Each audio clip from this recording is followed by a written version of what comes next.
Namaste children, I am Smita, your English teacher from Mangala Vidya Mandiram.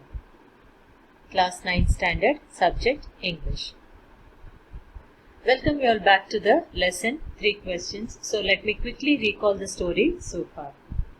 Children, you all know that the king in his attempt to find the answers to 3 questions goes to the hermit's hut and helps him in digging the ground. And there comes a man running towards them with wound in his stomach. He falls unconscious, isn't it? So the king dresses the wound and the bleeding finally stops. So let us continue the lesson. The man closed his eyes and lay quiet. The king, tired by his walk and the work he had done, lay down on the floor and slept through the night. When he woke up, it was several minutes before he could remember where he was or who the strange bearded man lying on the bed was. So the bearded man closes his eyes and he sleeps. The king, who was so tired of walking and digging, he also falls asleep, isn't it? So when he wakes up in the morning, it takes some time for the king to remember and recall everything. "Forgive me," said the bearded man in a weak voice when he saw that the king was awake. "I do not know you and have nothing to forgive you for," said the king. Now realizing that the king was awake, the bearded man asks for forgiveness, for which king says that there is no reason for him to forgive the bearded man as he did not know him at all. "You do not know me, but I know you. I am that enemy of yours who swore revenge on you because you put my brother to death and seized my property. I had made up my mind to kill you on your way home, but the day passed and you did not return. So I left my hiding place and I came upon your bodyguard, who recognized me and wounded me. I escaped from him, but I should have died if you had not dressed my wounds. I wished to kill you, and you have saved my life. Now, if I live, I will serve you as your most faithful servant." Okay, now the bearded man, he starts with a flashback, the old story that the king was not aware of. He says that he knew who the king was, and he was the enemy of the king who wanted to take revenge because the king had killed his brother and taken away his property. So he wanted to kill the king while the king returned to his home. But the king had not returned as he was in hermit's hut, isn't it? So in order to kill the king, he leaves his hiding place, but then he meets the bodyguard who recognizes the bearded man and injures him. But after escaping from the bodyguard, who dresses his wounds and saves his life, children? The king himself, isn't it? Who was actually his enemy. So the bearded man says he had the intention of killing the king, but the king in fact had saved his life. So he says if he survives, then definitely he would be the most faithful servant of the king. Now look at the twist in the story. Unpredictable, isn't it? Okay, next. The king was very happy to have made peace with his enemy so easily and to have won him over as a friend. He not only forgave him but also promised to give back the man his property. Okay, now if you are angry with your friend and stop talking, you will not be relieved or happy until you compromise or reconcile, isn't it? So here the king unknowingly saves the life of his enemy and he feels so relieved after he comes to know that he had made peace with his enemy. So what does the king do? He gives back the property belonging to the bearded man. Leaving the wounded man, the king went out of the hut and looked around for the hermit. The king went up to the hermit and said, "For the last time I beg you to answer my questions, wise man."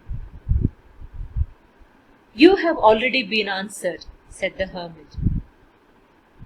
"How have I been answered? What do you mean?"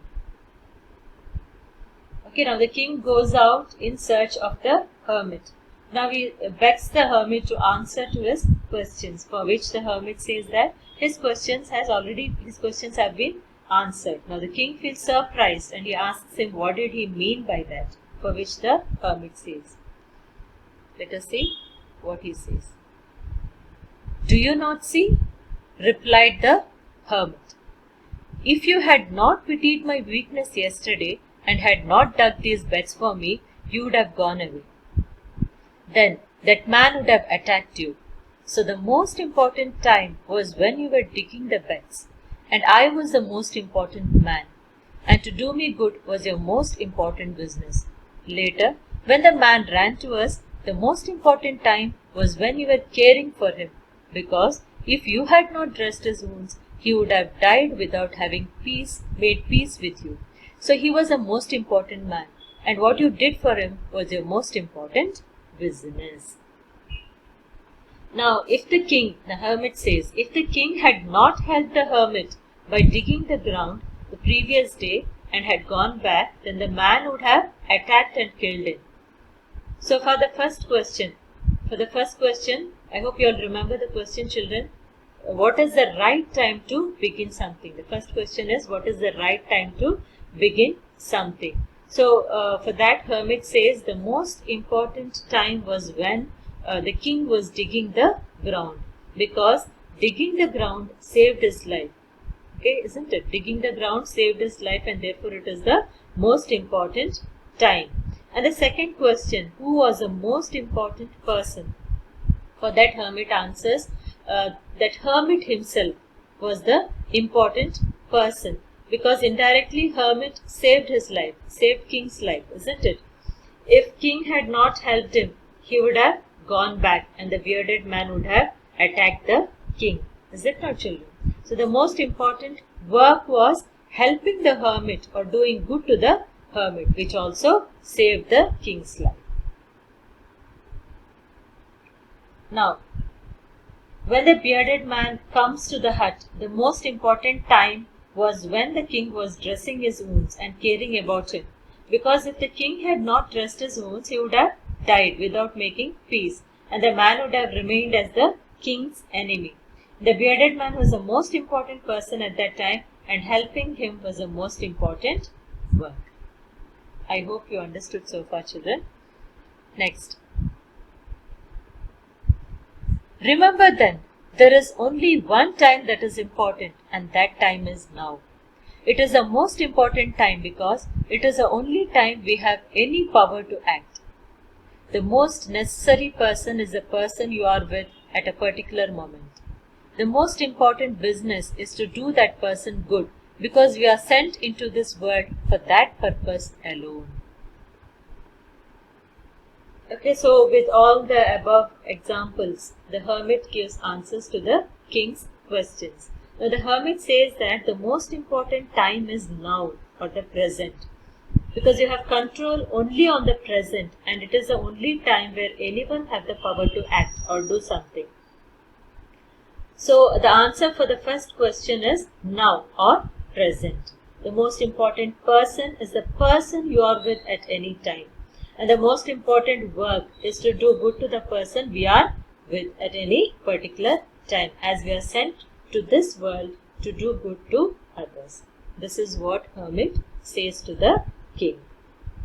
I hope you have understood the lesson, children. True, isn't it, children? Right now, see, I am teaching you. So that is my present, and this is the important time for me. And you students are the most important persons at this moment. And doing you good or helping you to learn something is the most important work for me now, isn't it? So this is what Leo Tolstoy, the author of this lesson, wants us to know through this lesson. He has emphasized the importance of present or now and how we have control over it, while we don't have power to control the past or the future. Isn't it, children? Okay, I hope you have understood the lesson. So let us all enjoy the present and not brood over yesterday or worry about the future. So from this lesson you also learn that we all definitely gain by helping and forgiving others. So this is the end of the lesson. Children, you have the homework. And what is the homework? So you have to pick any one Indian author and write about her or his works in about 8 to 10 sentences. Pick any one famous Indian author and then you have to write about her or his works in about 8 to 10 sentences. Thank you, children. Send it through WhatsApp.